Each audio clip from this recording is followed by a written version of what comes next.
Melanesia, barisan nusa marginal dengan gelapnya fisik dan hati yang putih. Melanesia, ras pinggiran yang berulang kali dihina dan selalu membuat risih kulit putih. Ketika Muhammad Hatta tak menghendaki Papua bergabung dengan Indonesia dikarenakan alasan keterbelakangan dan perbedaan ras dan suku bangsa, namun Soekarno dengan nada berbeda menarik Papua sebagai ujung timur Indonesia, yang kemudian hanya sebagai dapur bagi pusat negara. Persoalan Papua bukan hanya tentang kesejahteraan, tetapi juga tentang sejarah. Papua bukan saja tentang koteka, tetapi tentang barang langka bernama keadilan dan cinta. Bhinneka Tunggal Ika hanya semboyan omong kosong. Bangsa kulit hitam selalu termarginalkan di republik hasil gotong royong. Indonesia terlalu jahat bagi kehidupan orang-orang tradisional. Indonesia terlalu kasar bagi anak-anak pinggiran yang berbeda ras dan kultural. Perbedaan ras dan warna ialah keragaman yang harus dirawat sebagai kekayaan. Perbedaan logat dan bahasa hendaknya dipandang sebagai kekayaan, bukan bahan ejekan. Masalah rasisme adalah krusial dikarenakan sensitivitas pemerataan. Luka membekas tak diperbaiki, kenapa malah diperparah dengan ketersinggungan? Kenapa yang hitam dikucilkan hingga dianggap hewan oleh mereka yang putih? Apakah yang hitam kotor dan putih sudah pasti suci? Bukankah manusia diciptakan berbeda bangsa dan warna agar saling mengenal?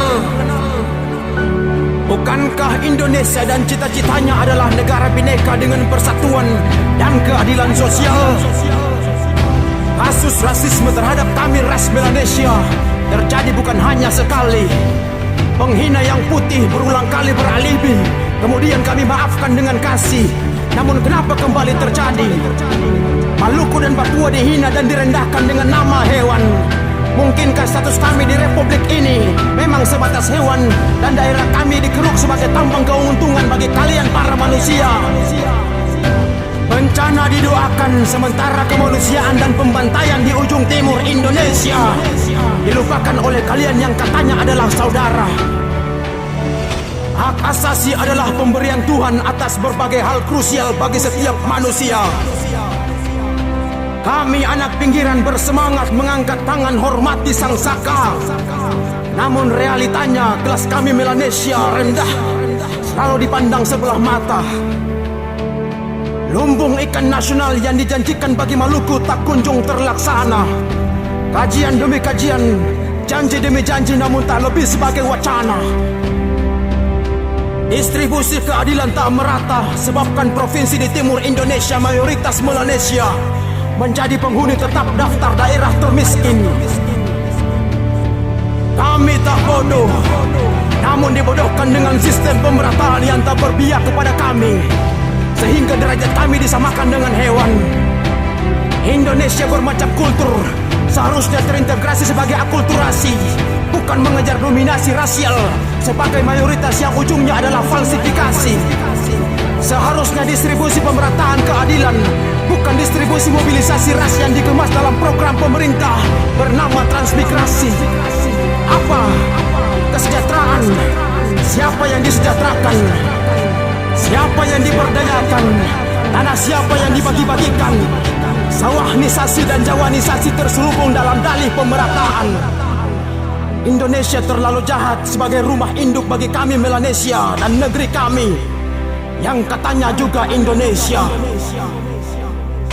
Teruntuk kalian yang selalu gembar-gemborkan persatuan, jangan panggil kami saudara jika sikap mayoritas kalian tak mampu menerima perbedaan warna. Jika kekayaan alam Papua tak lagi menjadi dapur bagi Jakarta, masihkah kalian menganggap kami saudara? Kami Melanesia adalah nusa hitam dengan kegelapan dan manusianya yang terbelakang. Mungkin terlalu rendah untuk hidup berdampingan dengan kalian yang katanya bersih tanpa cap terbelakang. Tetapi ingat, kami yang hitam mungkin lebih beradab secara sikap dan nurani karena kami ditakdirkan lahir dengan cinta. Boleh jadi nasionalisme kami kepada Indonesia lebih baik daripada kalian yang putih, walaupun negeri kami gelap gulita.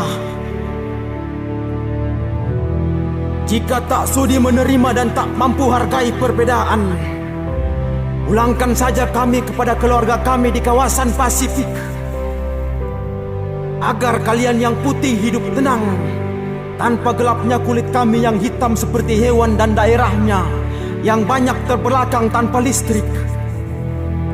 Kami wilayah timur, Maluku Utara, Nusa Tenggara Timur, Papua dan Papua Barat terlalu identik dengan keterbelakangan yang mungkin sebabkan Indonesia tak beranjak naik dari status berkembang. Oleh karenanya, mungkin keterasingan terhadap kami adalah halal dan keharusan. Bagi kalian ras mayoritas yang telah maju tanpa embel ketertinggalan,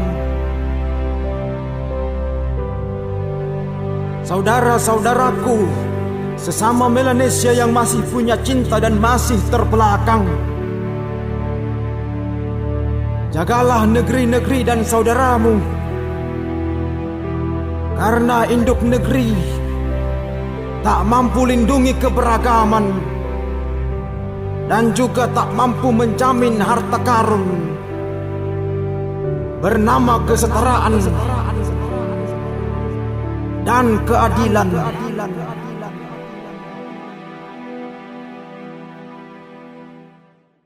Ada ibu dosen yang mengatakan kepada saya bahwa itu kenapa ya kalian orang Papua badannya bau, dekil.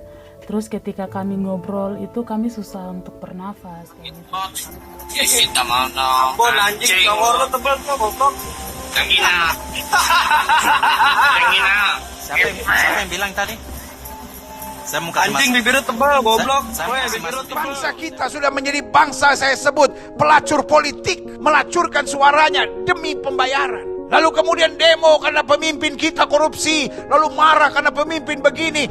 Kau juga pelacur politik. Kau hanya mau memilih orang yang bayar kau. Sebagai hamba Allah, saya hanya mau ingatkan buat saudara, orang-orang Kristen, anak-anak Tuhan, jangan mau terima uang haram seperti itu. Belajar jadi orang Kristen yang punya harga diri. Tapi saya miskin.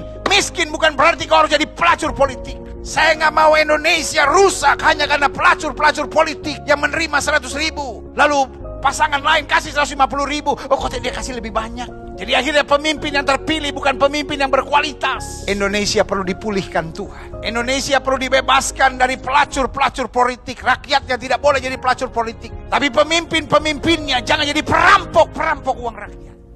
Apakah masih ada cita-cita yang belum tercapai, Pak Surya? Pasti ada. Saya mau lihat Indonesia yang seutuhnya. Saya mau lihat seiring dengan matahari yang terbit di ufuk timur, satu ketika dalam waktu yang tidak terlalu lama, ada anak-anak Indonesia yang kulitnya hitam, rambutnya keriting jadi presiden di Republik ini.